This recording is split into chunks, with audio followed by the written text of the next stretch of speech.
Welcome to WordEcho, where we transform books into action. Today, we're diving deep into one of the most important books for anyone who wants to achieve extraordinary results in our distracted world. Deep Work by Newport.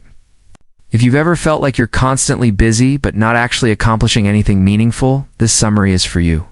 If you struggle to focus for more than a few minutes before checking your phone, this is for you.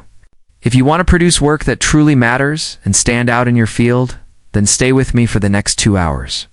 By the end of this summary, you'll understand exactly why deep work is the superpower of the 21st century. More importantly, how to develop this skill yourself. Before we begin, please subscribe to WordEcho and hit the notification bell so you never miss life-changing content like this. Leave a comment below telling me what book you'd like us to cover next. And if you find value in this summary, share it with someone who needs to hear this message. Now, let's get into it. Part 1.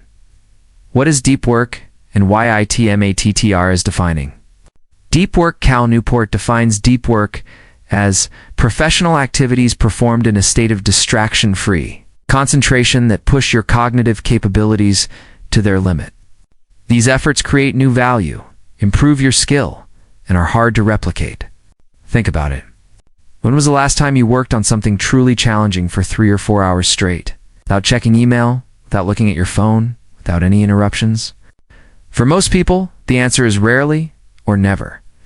Deep work stands in contrast to what Newport calls shallow work. Shallow work consists of non-cognitively demanding logistical-style tasks, often performed while distracted. These efforts tend to not create much new value in the world and are easy to replicate. Examples of shallow work include answering emails, attending meetings that could have been emails, scrolling through social media, and doing busy work that makes you feel productive but doesn't actually move the needle. Here's the key insight. Deep work is valuable, rare, and meaningful. Shallow work is easy, abundant, and ultimately forgettable. The deep work hypothesis. Newport presents what he calls the deep work hypothesis. The ability to perform deep work is becoming increasingly rare at exactly the same time. It is becoming increasingly valuable in our economy. As a consequence, the few who cultivate this skill and then make it the core of their working life will thrive. Let me break down why this is true. First, deep work is becoming rare. Our modern work culture is built around constant connectivity. We're expected to respond to emails within minutes, be available on Slack or Teams, attend back-to-back meetings, and stay updated on everything happening in our organization. This creates what Newport calls a state of fragmented attention. Research shows that it takes an average of 23 minutes to fully regain focus after a distraction. If you're checking email every 15 minutes, you're never actually reaching a state of deep focus. You're operating in a constant state of residual attention, where part of your mind is still thinking about the last thing you looked at. Second, deep work is becoming more valuable. In our knowledge economy, the ability to quickly master hard things and produce at an elite level is essential. These are exactly the abilities that deep work helps you develop. Think about the people who are winning in today's economy. Software engineers who can solve complex problems. Writers who can produce compelling content. Researchers who make breakthrough discoveries. Entrepreneurs who can see opportunities others miss. What do they all have in common? The ability to focus intensely on cognitively demanding tasks. Third, deep work is meaningful. Newport argues that a deep life is a good life. When you spend time in a state of flow, tackling challenging problems, you experience a sense of satisfaction and purpose that shallow work can never provide. The 3 groups that will thrive. Newport identifies 3 specific groups that will succeed in the new economy. Number 1. Those who can work well with intelligent machines. If you can take complex data from computers and extract insights, if you can program sophisticated systems, if you can leverage AI and automation to multiply your output, you have a massive advantage. But mastering these skills requires deep work. Number 2. The superstars in their field. Whether you're a programmer, designer, consultant, or content creator, being merely good is no longer enough. The best get most of the rewards.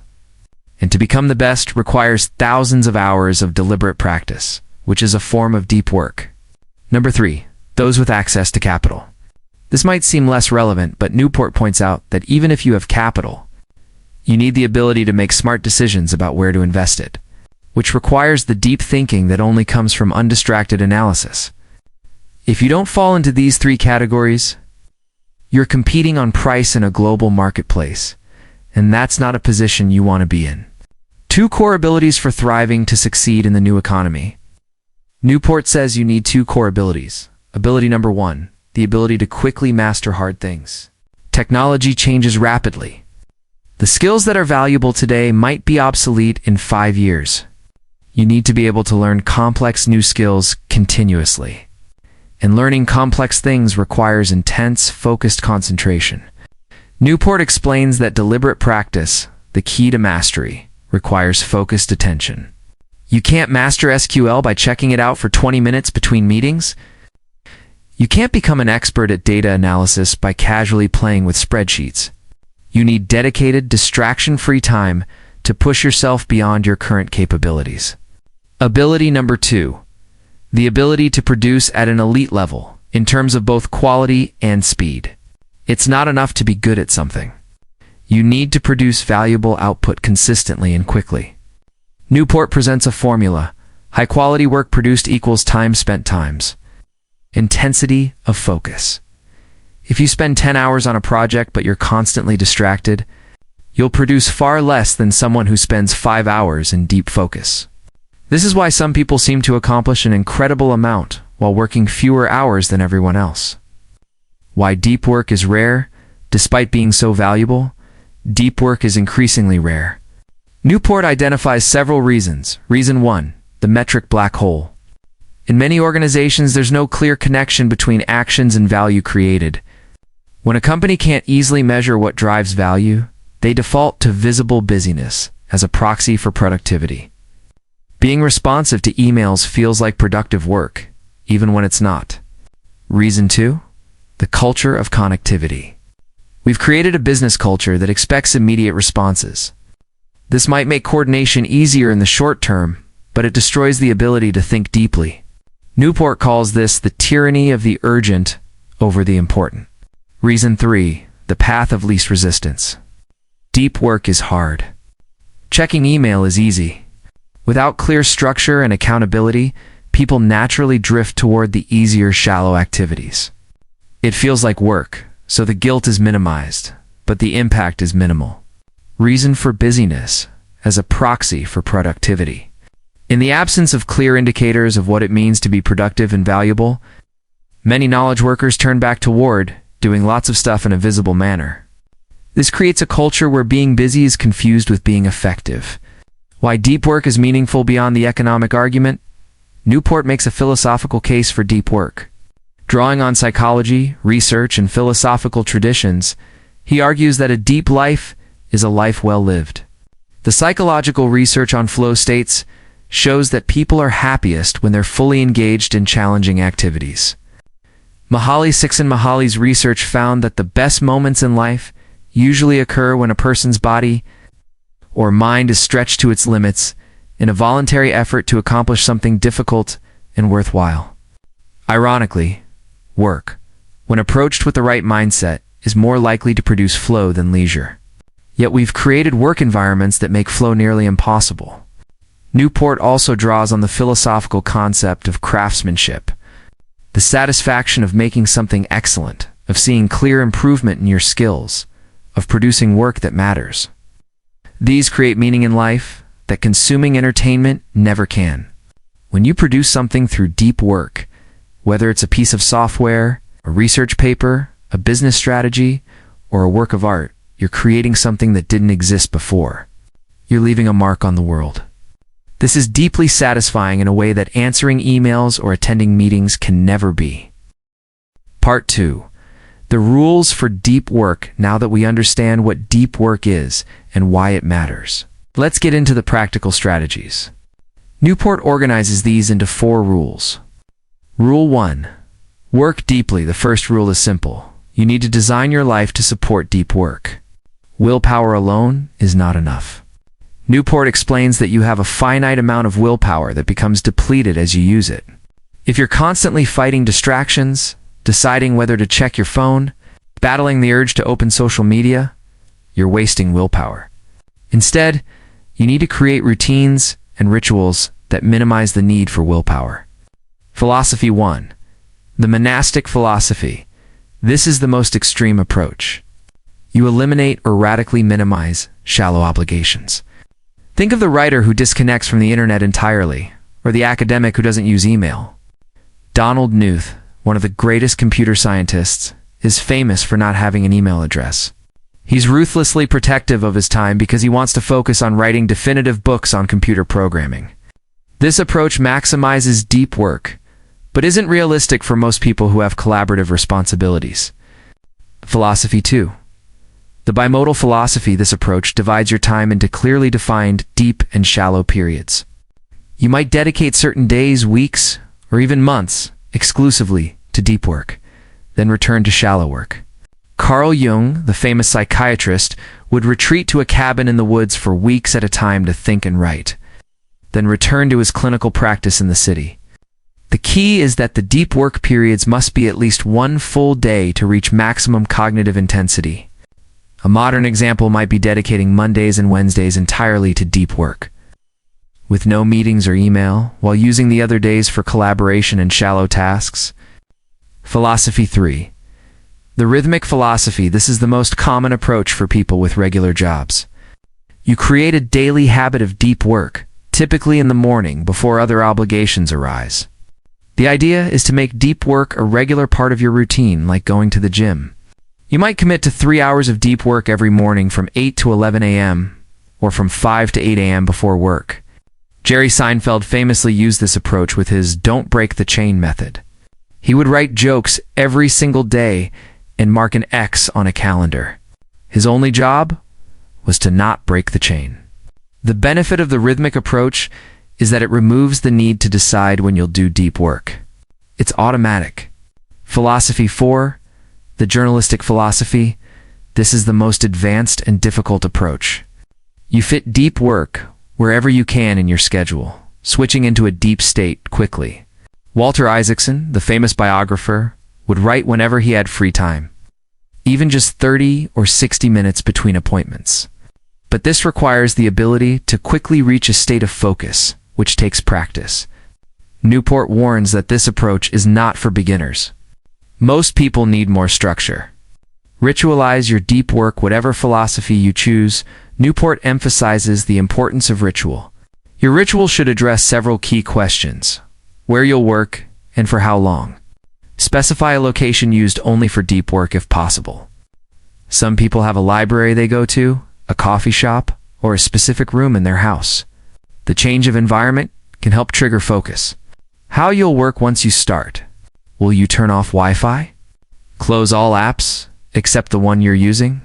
Keep a notebook nearby for capturing stray thoughts. The more specific your ritual, the better. How you'll support your work. Make sure you have coffee, water, and snacks available so you don't need to break focus. Some people start with a brief walk or meditation to clear their mind. Make grand gestures sometimes. A radical change to your normal environment can boost your commitment to deep work. Newport calls these grand gestures. J.K. Rowling checked into a 5-star hotel to finish writing one of the Harry Potter books. The expense increased her motivation to make the time valuable. Bill Gates famously takes think weeks where he isolates himself in a cabin to read and think about big-picture questions. You don't need to spend thousands of dollars, but the gesture should be significant enough that it increases your mental commitment. This might mean going to a hotel for a day, renting a cabin for a weekend, or even just working from a different city for a week. Don't work alone. This seems contradictory.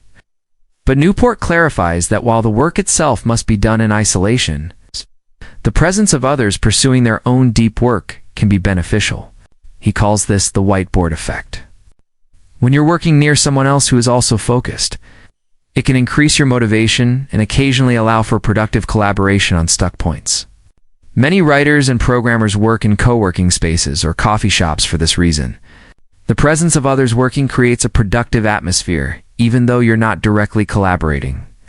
Execute like a business. Newport draws on business literature to suggest applying execution strategies to deep work. Discipline 1. Focus on the wildly important. Identify a small number of ambitious outcomes to pursue with your deep work hours. For most people, this means 1 or 2 major professional goals. Discipline to act on lead measures. Instead of focusing on lag measures like books published or papers written, focus on lead measures like hours spent in deep work. You control your hours, not the outcome, so measure what you can control. Discipline 3. Keep a compelling scoreboard. Track your deep work hours visibly. Newport used a tally of hours on a whiteboard. When you can see your progress, you're more motivated to keep going. Discipline 4. Create a cadence of accountability. Review your scoreboard weekly. Ask yourself what worked, what didn't, and how you can do better next week. This regular review keeps deep work a priority. Be lazy. This is perhaps the most surprising advice. Newport argues that downtime is essential for deep work, and you should actively protect it. Reason 1. Downtime aids insights. Research shows that unconscious thought can help you solve complex problems. When you're not actively thinking about a problem, your unconscious mind continues working on it.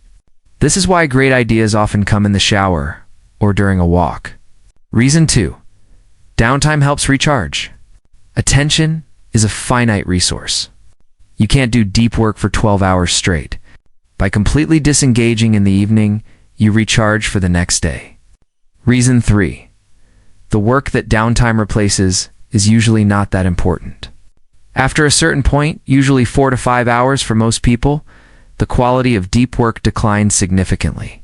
You're better off stopping and recharging than pushing through diminishing returns. Newport suggests creating a shutdown ritual. At the end of your workday, review your task list, check your calendar for the next day, and then say something like "shutdown complete" to signal to your brain that work is done. Then actually stop. Don't check email. Don't think about work problems. Give your mind complete rest. Part 3. Rule. TWO. Embrace BORD. Ability to concentrate is a skill that must be trained. Newport's second rule focuses on building your focus muscles. The problem with constant stimulation. Newport argues that constant switching between deep work and distraction won't build your focus ability. If you spend the rest of your day giving in to every urge for distraction, you're training your mind to never tolerate boredom. Then, when you try to do deep work, your mind rebels. Think of it this way. If you're someone who checks their phone the moment you're in line at the store, the moment you're waiting for water to boil, the moment you're walking between meetings, you're training your brain to never be bored. You're creating a Pavlovian response where any hint of boredom triggers a need for stimulation. This makes deep work nearly impossible because deep work, especially in the beginning, feels boring. You're fighting the urge to check what's new, to see what people are saying. To find something more immediately rewarding, don't take breaks from distraction. Take breaks from focus. This is a mindset shift. Most people think, I'll focus most of the time and occasionally check my phone as a break. Newport flips this. Decide in advance when you'll allow yourself to use the internet, and completely avoid it outside these times. Here's how it works. Schedule in advance the times you'll use the internet. Then avoid it completely outside these times, no matter what. If you normally work from 9 a.m. to 5 p.m., you might schedule internet blocks at 10 a.m., 1 p.m., and 3:30 p.m. for 30 minutes each. Outside these times, no exceptions. Even if you need to look something up for work, you wait until your next internet block. This forces your brain to operate without the constant possibility of distraction. This applies to your personal life too. If you're spending time with family or reading a book, don't have your phone nearby. Schedule a specific time to check messages and stick to it. The key insight is that the constant availability of distraction is what's hurting you, not the distraction itself. By making distractions scheduled and bounded, you train your brain to tolerate focus. Work like Teddy Roosevelt. Newport shares a strategy he calls the Roosevelt Dash, named after President Theodore Roosevelt, who was famous for his intense study sessions at Harvard. Here's how it works. Identify a deep task that's on your plate. Estimate how long it would normally take. Then give yourself a hard deadline that drastically reduces this time. Then work with intense focus to meet that deadline. For example, if writing a report would normally take you 3 hours, give yourself 90 minutes.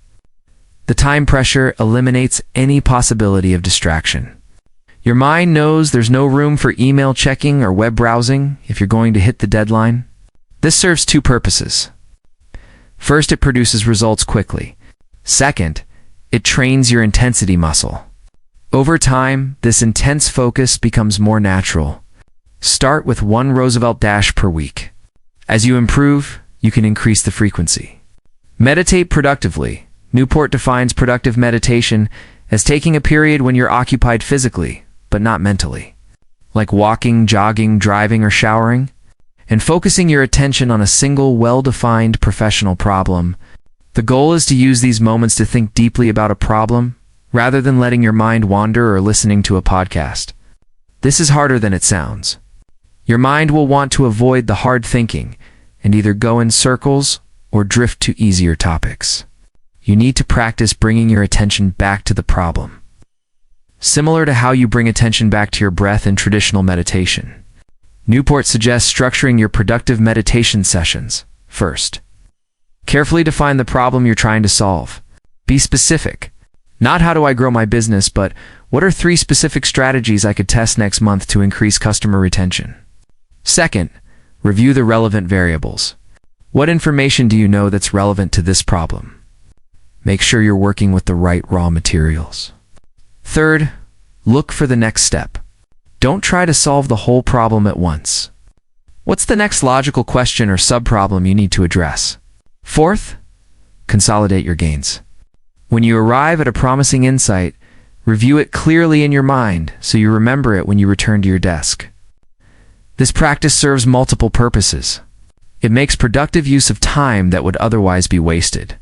It trains your ability to think deeply without external aids, and it can lead to breakthrough insights. Memorize a deck of cards. This might seem random, but Newport recommends memory training as a way to improve focus.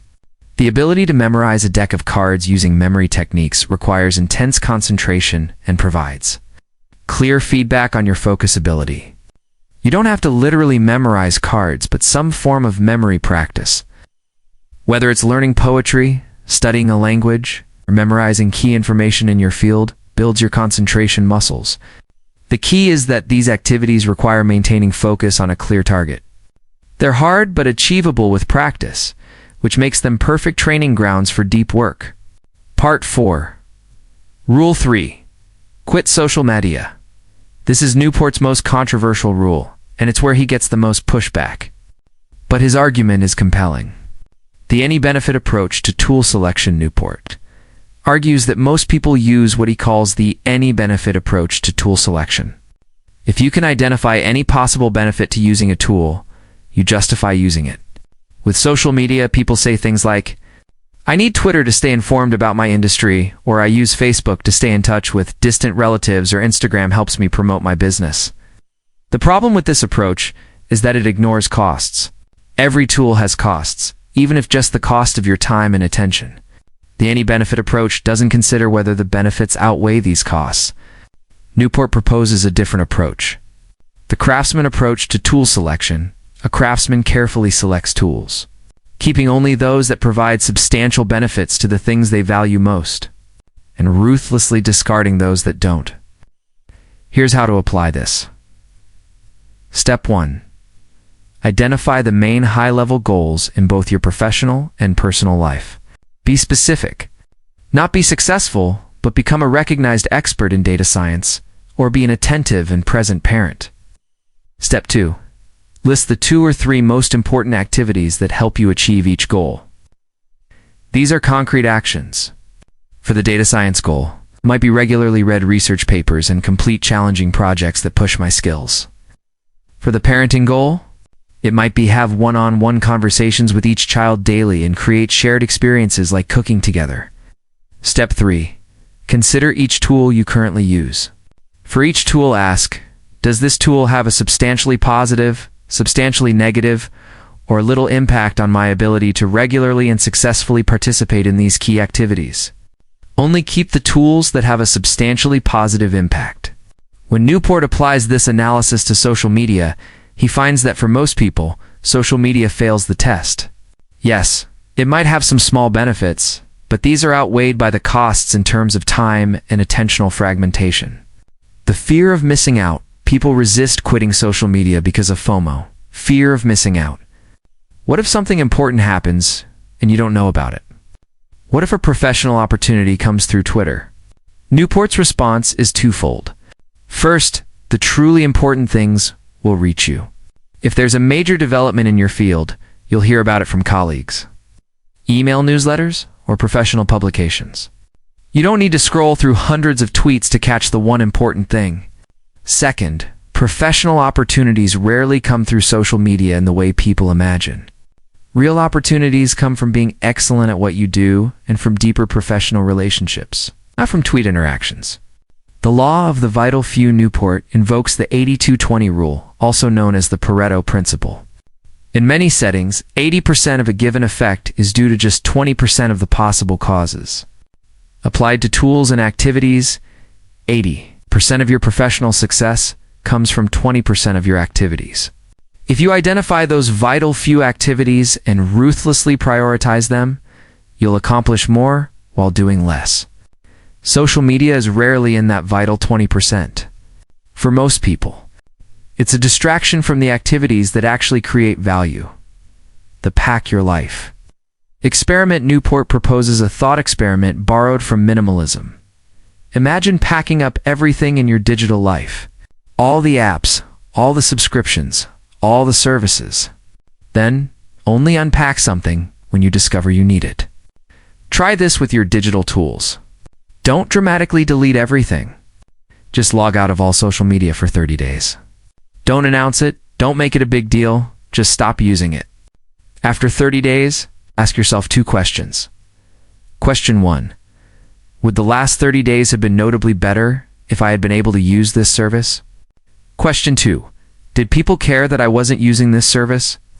If you answer no to both questions, quit the service permanently. If you answer yes to both, return to it.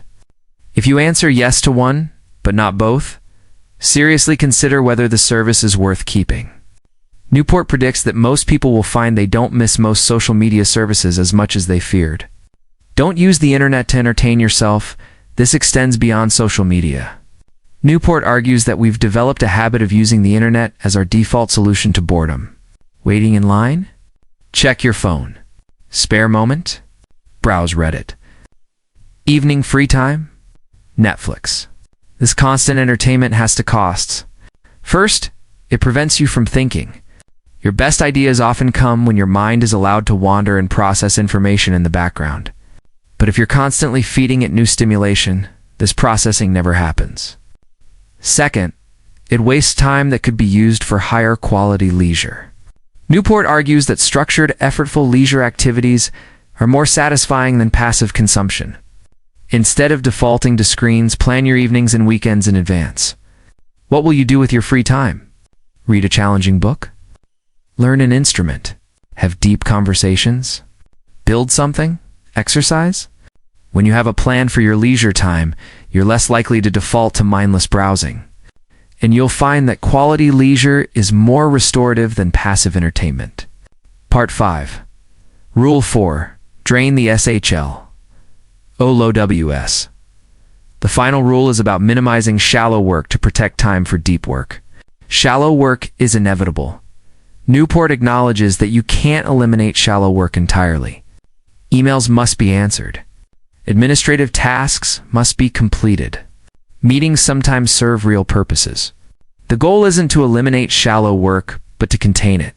To keep it from expanding and taking over your schedule, schedule every minute of your day. This is Newport's most practical and immediately applicable strategy. At the beginning of each workday or the night before, create a schedule that accounts for every minute. This doesn't mean you rigidly stick to the schedule no matter what. Instead, the act of scheduling makes you conscious of how you're spending your time. Here's how it works. Divide a page into blocks representing your workday. Assign activities to each block. A block might be 30 minutes, 60 minutes, or longer depending on the task. When something comes up that changes your plan, take a moment to revise the schedule. The key is maintaining awareness of your time rather than letting it slip away unnoticed. This practice serves several purposes.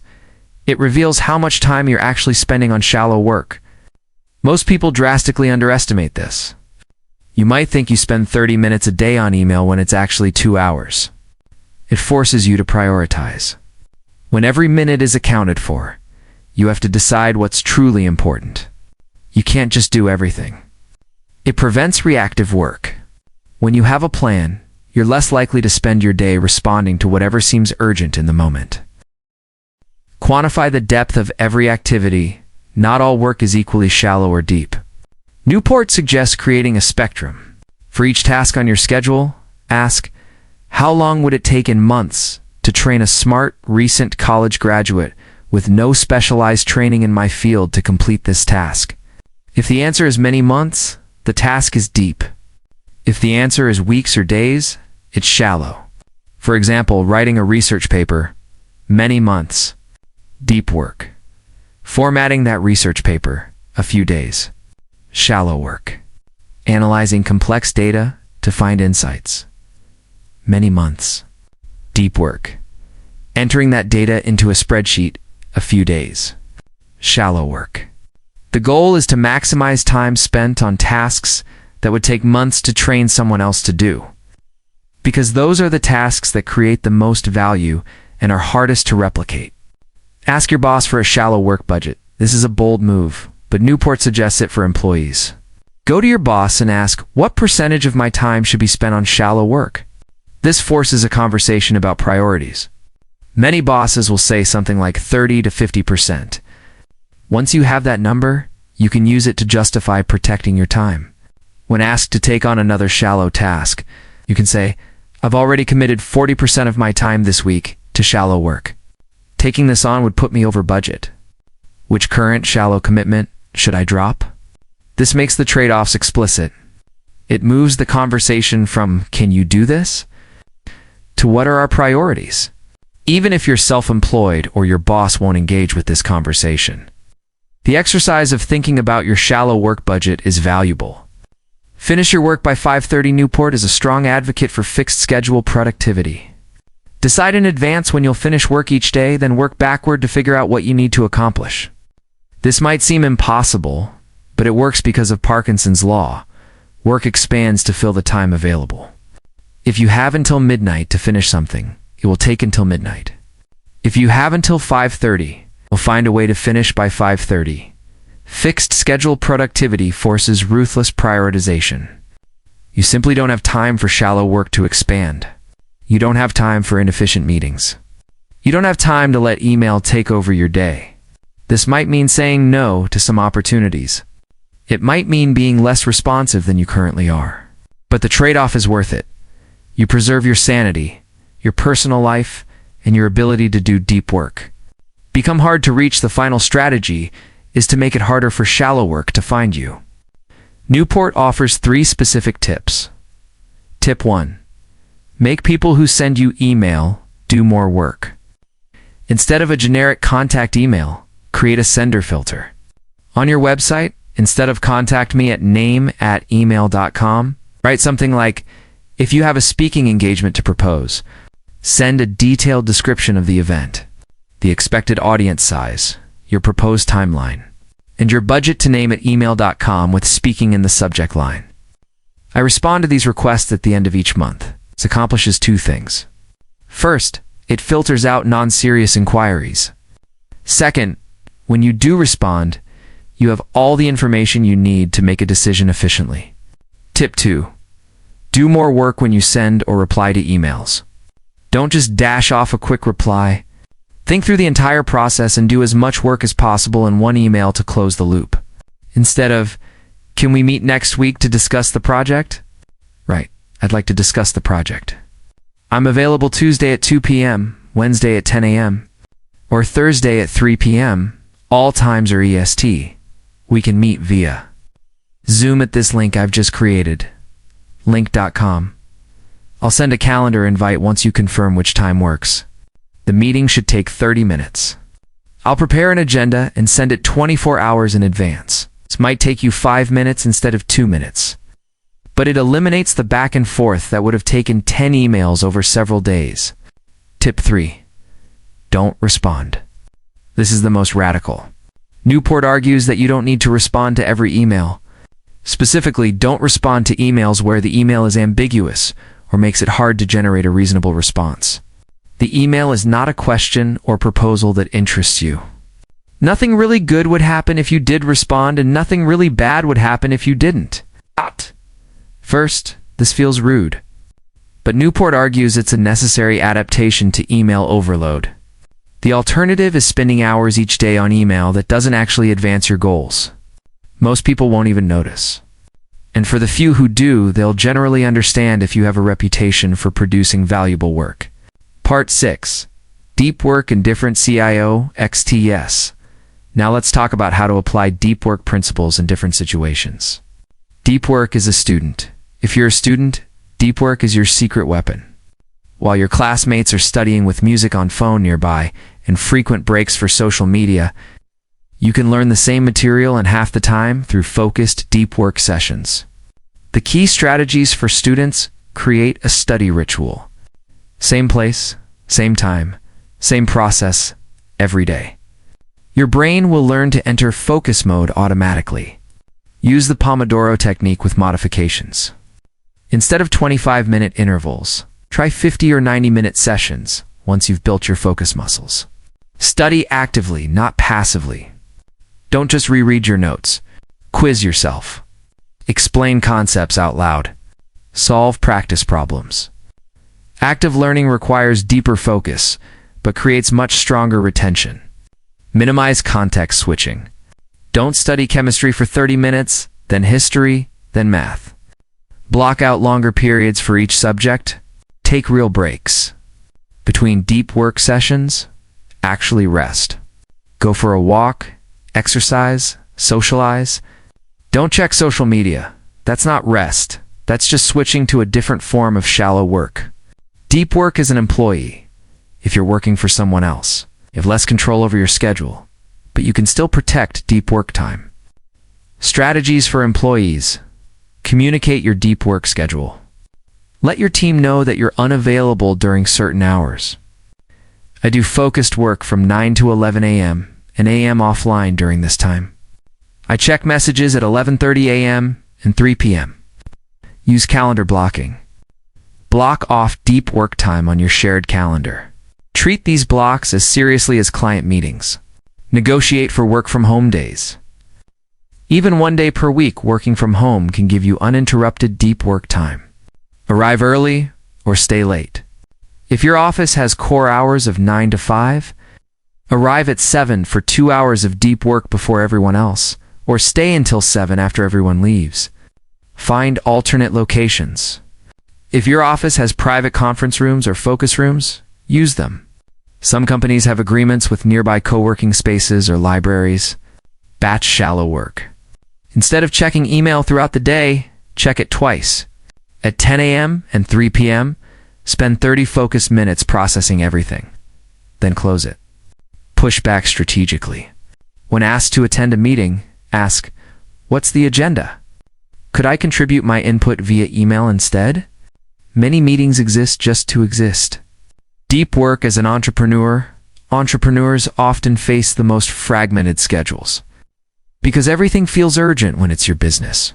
Strategies for entrepreneurs: distinguish between owner work and operator work. Owner work is strategic, deep work, developing new products, analyzing market opportunities, building systems. Operator work is executing tasks, customer service, managing daily operations. Most entrepreneurs spend too much time on operator work because it feels more urgent. But owner work is what actually grows your business. Dedicate your best hours to owner work. For most people, this is morning. Don't start your day checking customer emails. Start with strategic deep work. Hire or automate operator work. Even if you can only afford 10 hours per week of help, use those 10 hours to handle shallow tasks so you can focus on deep work. Create business systems. Document your processes so they can be delegated. The time you spend creating systems is deep work that multiplies your effectiveness. Schedule thinking time. Block off time just for thinking about your business. No execution, just strategic thinking. This feels unproductive, but leads to the insights that transform businesses. Deep work as a creative professional if you're a writer. Designer, artist, or other creative deep work is literally your product. Strategies for creatives. Protect your creative peak hours. Don't waste your most creative time on emails and admin. Know when your brain is freshest and guard that time fiercely. Separate creating from editing. When you're writing, just write. Don't edit. When you're designing, just design. Don't critique. The creating phase requires flow. The editing phase requires critical analysis. These are different mental states and shouldn't be mixed. Embrace messy first drafts. Perfectionism is the enemy of deep creative work. Give yourself permission to create something terrible, knowing you'll fix it later. Build a body of work through consistency. It's better to do 2 hours of deep creative work every day than to wait for a free weekend that never comes. Create rituals that trigger creativity. Same coffee, same music, same location. These environmental cues help you slip into creative flow faster. Part 7. Common challenges in SOLUTO and SLETs. Address the challenges people face when implementing deep work. Challenge 1. I can't focus for long periods. This is normal at first. Your focus is like a muscle. It needs training. Solution. Start small. If you can only focus for 20 minutes, start there. Do focused 20-minute sessions for a week. Then increase to 30 minutes. Gradually build up to 90-minute or 2-hour sessions. Don't compare yourself to Cal Newport, who can do for hours. He's been training this skill for years. You're just starting. Also, make sure you're truly eliminating distractions during those 20 minutes. No phone in sight, no email open. Just you and the work. Challenge 2. My job requires constant availability. Does it really? Or have you trained people to expect constant availability? Solution. Start by being unavailable for just 1 hour per day. Let people know I'm in focus mode from 9 to 10 a.m. and will be offline. See what happens. In most cases, nothing bad happens. The urgent email can wait an hour. The question can be answered at 10:05 instead of 9:15. Gradually expand your offline blocks. Most people find that the perceived need for constant availability was just that, perceived. If you truly work in a role that requires immediate responses, like emergency services or IT support during critical launches, then adapt. Use the journalistic philosophy. Grab deep work time wherever you can find 60 or 90-minute blocks. Challenge 3. I don't know what to work on during deep work time. This usually means you haven't clearly identified your most important work. Solution. Spend time outside of deep work identifying your key priorities. What projects or skills, if you made significant progress on them, would most change your career trajectory? Create a deep work project list. These should be challenging projects that require sustained focus. When it's time for deep work, you simply pick from this list. Examples: learn advanced SQL to analyze complex datasets. Write the first 3 chapters of your book. Design a new product, prototype master, a new programming framework. Develop a comprehensive marketing strategy. Having this list ready eliminates decision fatigue when it's time to focus. Challenge for deep work doesn't fit my personality. Some people think they're just not wired for deep focus. They thrive on variety and interaction. Solution. Deep work doesn't mean becoming a hermit. You can be extroverted, social, and still do deep work. The question is, what do you want to accomplish? If you want to master difficult skills, produce high-quality output, or make significant contributions in your field, you need deep work. There's no personality type that bypasses this requirement. You might need more social breaks between deep work sessions. You might prefer the bimodal approach where you have deep days and collaborative days. But you still need the deep days. Challenge 5. I feel guilty not being responsive.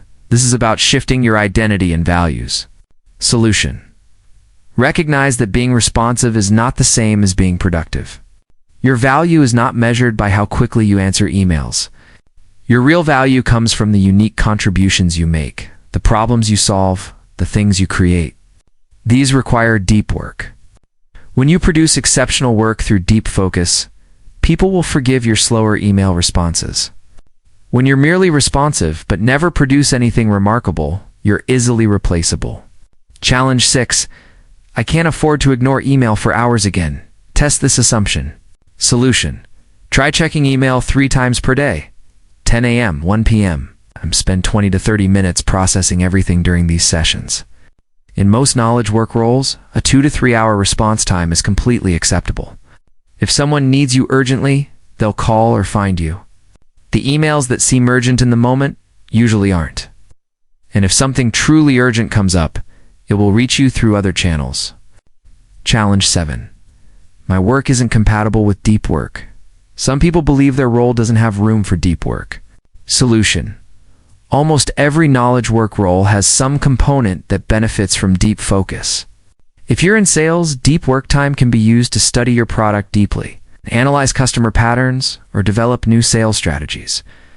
If you're in management, deep work time can be used for strategic planning, reading management literature, or developing team systems.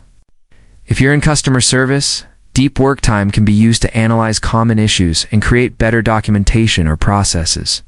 The question isn't whether your role needs deep work, but what aspect of your role would benefit most from sustained focus.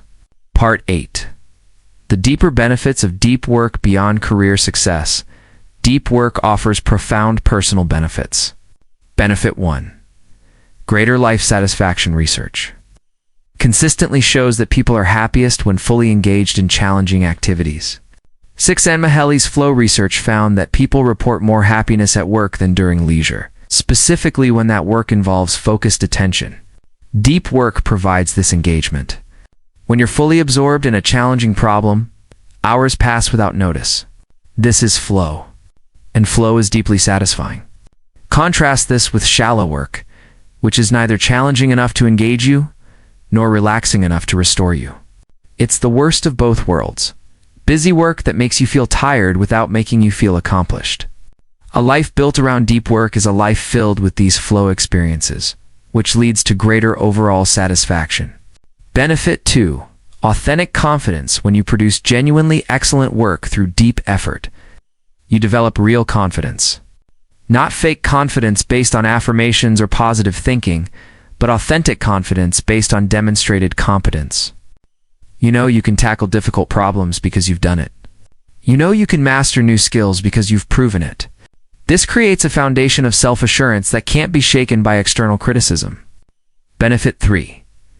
Meaningful contribution. Deep work allows you to create things that matter. Whether you're solving technical problems, creating art, building businesses, or advancing knowledge, deep work is how valuable things get made. There's a deep human satisfaction in creating something worthwhile, in leaving your mark. Shallow work doesn't offer this. You can answer thousands of emails without ever feeling like you've truly contributed. Benefit for intellectual growth. Deep work is how you get smarter. When you push yourself to understand difficult concepts, you expand your mental capabilities. This compounds over time. Each period of deep learning makes the next one easier. You develop meta-learning skills, the ability to learn how to learn, which accelerates all future growth. In contrast, a life of shallow work is intellectually stagnating. You might stay busy, but you don't grow. Benefit 5. Freedom and control. Here's a paradox. The discipline of deep work creates freedom. When you're exceptionally good at valuable work, you have options. You can choose your projects. You can command higher rates. You can work less because your hourly output is so valuable. In contrast, when you're merely competent at easily replicated shallow work, you have little leverage. You're competing on price in a global market, which means less freedom and control. Part 9. Building a deep life. Talk about the bigger picture of building a life around depth. Start with values before you optimize your deep work practices. Get clear on what you're working toward. What do you value? What kind of life do you want to build? Deep work is a tool, not an end in itself. The point is to use this tool to create a life aligned with your values. Maybe your values are creating financial security for your family, advancing human knowledge in your field, creating art that moves people, building a business that solves important problems, developing mastery in your craft, whatever your values. Deep work is how you make meaningful progress toward them. Design your life for depth. Once you're clear on values, design your life to support deep work. This might mean choosing a job that allows for deep work over one that pays slightly more, but fragments your attention, living in a smaller, cheaper home, so you have financial runway to pursue deep work, declining social commitments that don't align with your values to protect time for depth. Structuring your days around energy management, protecting your peak hours for deep work. These are trade-offs. The deep life requires saying no to many things, so you can say yes to what matters most. Embrace the learning mindset. Deep work isn't just about being productive with current skills. It's about constantly expanding your capabilities. Adopt a mindset of perpetual learning. What's the next hard thing you need to master? What skill, if you developed it, would open new opportunities? Then apply deep work to acquiring that skill. Whether it's learning to code, mastering data analysis, developing writing ability, or understanding complex business concepts, deep work is how you level up. Build deep relationships. This might seem contradictory, but hear me out. Deep work principles apply to relationships too. Instead of shallow interactions with hundreds of people on social media, cultivate deep relationships with a smaller number of people. Have long, focused conversations without phones. Give people your full attention. Quality relationships require the same kind of presence and focus that quality work requires. When you're with someone, be fully there. Practice deep leisure. Just as you have deep work, have deep leisure. Instead of passive entertainment consumption, engage in leisure activities that require focus and skill. This might be reading challenging books, learning an instrument, building, or making things deep conversations. Physically demanding activities like climbing or martial arts, creative hobbies that push your abilities. These activities are more restorative than passive screen time because they engage you fully, and they provide the same kind of satisfaction that deep work does. Accept the difficulty. Building a deep life is hard. It requires constant discipline and regular discomfort. There will be days when you don't want to do deep work, when shallow distractions seem more appealing. This is normal. Embrace it. The difficulty is part of the value. If it were easy, everyone would do it, and it wouldn't be a competitive advantage. What separates those who build deep lives from those who don't isn't talent or intelligence. It's the willingness to consistently choose depth over shallowness, even when it's uncomfortable. Part 10. Implementation. PLAN. Let's create a concrete plan for implementing deep work starting today. Week 1. Assessment and setup. Days 1 to 2. Audit your current time for 2 days. Track exactly how you spend every hour. Be honest. How much time is truly deep work? How much is shallow? How much is wasted? This baseline is crucial. You can't improve what you don't measure. Days 3 to 4. Choose your philosophy based on your life situation. Choose which deep work philosophy fits best. Are you going monastic, bimodal, rhythmic, or journalistic? For beginners, I strongly recommend rhythmic. Commit to the same time every day for deep work. Days 5 to 7. Create your systems. Design your deep work ritual. Where will you work? What will you need? How will you minimize distractions? Set up your environment. If you're working from home, create a dedicated deep workspace. If you're in an office, identify where you'll go for deep work. Schedule your first week of deep work sessions in your calendar. Start conservatively, maybe just 1 hour per day. Week 2. Start small. Your goal: complete 5 deep work sessions of 1 hour each. That's it. Don't try to do 4 hours a day immediately. Build the habit first. During each session, turn off all notifications, close all unnecessary apps, put your phone in another room, work on one clearly defined task. Don't allow any exceptions after each session. Note how it went. What made it easier? What made it harder? Adjust for the next session. Week 3. Increase intensity your goal. Extend sessions to 90 minutes and maintain consistency. You're still doing one session per day, but each session is longer. This is where you start seeing real productivity gains. Begin measuring your output. How much more are you accomplishing in these focused 90 minutes compared to a normal workday of fragmented attention? Week 4. Add structure your goal. Implement the full deep work framework. Now add time blocking for your entire day. Shut down ritual at end of workday. Weekly review of deep work hours. Scoreboard, tracking your progress. Start applying the other rules. Schedule your internet use. Identify one social media platform to quit or take a break from. Implement email batching. Month 2. Build momentum your goal. Make deep work your default mode of working. By now, you should be doing deep work most days. You might have 2 90-minute sessions per day or one longer 2 to 3 hour session. The work that once seemed impossibly difficult now feels challenging but manageable. You're in flow more often. Start tackling more ambitious projects during deep work time. Things that would have taken weeks now take days. Month 3. Optimize and expand your goal. Fine-tune your practice and start seeing major results. You've completed about 60 deep work sessions. You understand what works for you and what doesn't. Now optimize.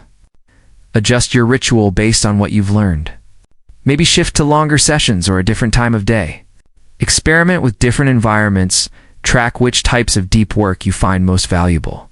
Start applying deep work principles to other areas of life. Deep learning for skill acquisition, deep conversation for better relationships. Deep reading for intellectual growth. 6 months. Transformation.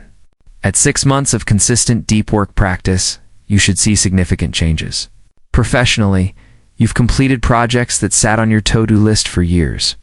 Your skills have noticeably improved, your output quality has increased. You're more confident in tackling difficult challenges personally. You're less anxious and scattered, you feel more in control of your time. You've reduced your dependence on distraction. You have more mental energy at the end of the day financially. Your increased output and skill are creating economic value. You might have gotten a raise, promotion, or landed better clients. You've freed up time for side projects that generate income. PRT11. Advanced deep work. TRATIS. Once you've mastered the basics, these advanced strategies can take you further. The multi-scale planning system Newport recommends planning at multiple timescales yearly. Identify the key goals for the year. What are the 2 or 3 major accomplishments you want to achieve? Monthly. At the beginning of each month, look at your yearly goals and identify concrete progress you'll make this month. Weekly. Each Monday, plan your week. How many hours of deep work? On what specific projects? Block it in your calendar. Daily. Each morning, create your detailed schedule. Which deep work block tackles which project? This multi-scale system ensures your daily deep work aligns with your bigger goals. The hub and spoke model. Instead of isolating yourself completely, create a hub and spoke model. The hub is collaboration time, often in the form of meetings or group work sessions. This is when you interact with others, get feedback, share ideas. The spokes are individual deep work, where you take what you learned in the hub and do focused execution. For example, have a weekly team meeting where you discuss strategy and direction. Then spend the rest of the week in deep work executing on what you decided. This balances the benefits of collaboration with the power of focused individual work. The Deep Work Scoreboard. Create a visual scoreboard that tracks your deep work hours. This could be a spreadsheet, a wall calendar with X's, or a habit tracking app. But take it further. Also track outcomes. Not just hours logged, but results achieved. This helps you understand which deep work is most valuable. Maybe you notice that deep work on writing creates more value than deep work on data analysis for your current goals. That insight helps you prioritize. Strategic deep work batching. Instead of spreading deep work evenly across weeks, try batching. Have intense deep work periods followed by shallow periods. For example, work deeply Monday through Thursday, with minimal meetings and email. Then use Friday for all shallow work: meetings, email, admin, planning. This approach maintains the creative momentum during deep periods without letting shallow work pile up dangerously. The deep work sabbatical: once or twice per year, take a deep work sabbatical. This might be a week-long retreat focused entirely on deep work on an important project. You might rent a cabin, go to a retreat center, or just work from home with all commitments cleared. The concentrated focus can produce breakthrough results. Bill Gates thinks weeks are an example of this. Twice a year, he isolates himself to read and think deeply about Microsoft's direction. Many of the company's biggest strategic decisions came from these weeks. Part 12. Measuring SUCCESS. How do you know if your deep work practice is working? Quantitative metrics: hours logged. Track how many hours per week you spend in deep work. If you started at 0 and you're now consistently hitting 15 to 20 hours per week, that's progress. Output metrics, depending on your field. This might be lines of code written, pages written, projects completed, papers published, skills mastered, revenue generated, learning velocity. How quickly are you acquiring new skills? Before deep work, how long did it take to learn something new? How long now? Qualitative indicators: mental state. Do you feel less scattered? More in control? Less anxious about your work? Flow frequency. Are you experiencing flow states more often? Does time disappear when you're working? Work satisfaction. Do you feel more fulfilled by your work? Do you finish days feeling accomplished rather than drained? Comparative advantage. Are you noticeably better at your craft than you were 6 months ago? A year ago? The ultimate test. The ultimate test is simple. Are you producing work that matters? Work that you're proud of? Work that moves your career or your field forward? If the answer is yes, your deep work practice is succeeding, regardless of the exact numbers. CONCOSEOND. Work by Cal Newport is not just a productivity book. It's a philosophy for building a meaningful life in an increasingly distracted world. The core insights bear repeating. 1. Deep work is the ability to focus without distraction on cognitively demanding tasks. This skill is rare, valuable, and meaningful. 2. To cultivate deep work, you need to work deeply through rituals and routines. Embrace boredom to build your focus muscles, quit social media and other distractions, and drain the shallows by minimizing low-value activities. 3. Deep work is not just about productivity. It's about creating work that matters, developing genuine expertise, and building a life of purpose. 4. The deep life requires sacrifice.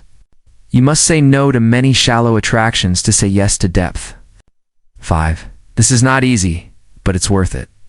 The rewards, both professional and personal, are immense.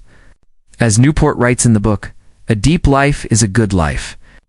The effort required to build this life is the very thing that makes it meaningful. Your action steps: here's what to do immediately after watching this summary. Step 1. Choose your deep work philosophy. Will you go rhythmic with daily sessions? Bimodal with deep days? Decide now. Step 2.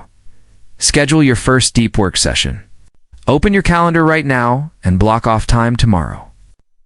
Just 1 hour to start. Step 3. Eliminate one major distraction. Maybe delete one social media app. Maybe commit to not checking email before noon. Pick one thing and do it. Step 4. Track your progress. Get a notebook or spreadsheet and commit to logging your deep work hours starting today. Step 5. Join the conversation. Leave a comment below telling me, what's the first deep work project you'll tackle? What's been stopping you from focusing? What questions do you have? Final thoughts: the world is increasingly divided into two groups: those who can focus deeply and those who can't. The first group creates value, builds wealth, and finds meaning. The second group stays busy but never truly advances. You get to choose which group you're in. That choice starts with a single deep work session, then another, until it becomes who you are. The skills you develop, the work you produce, the career you build, it all flows from your ability to focus. Start today, not tomorrow, Not next week. Today. Block off time. Turn off distractions. Do the work. Your future self will thank you. This has been Deep Work by Cal Newport, a WordEcho production. If you found this valuable, please like this video, subscribe to WordEcho, and share it with someone who needs to hear this message.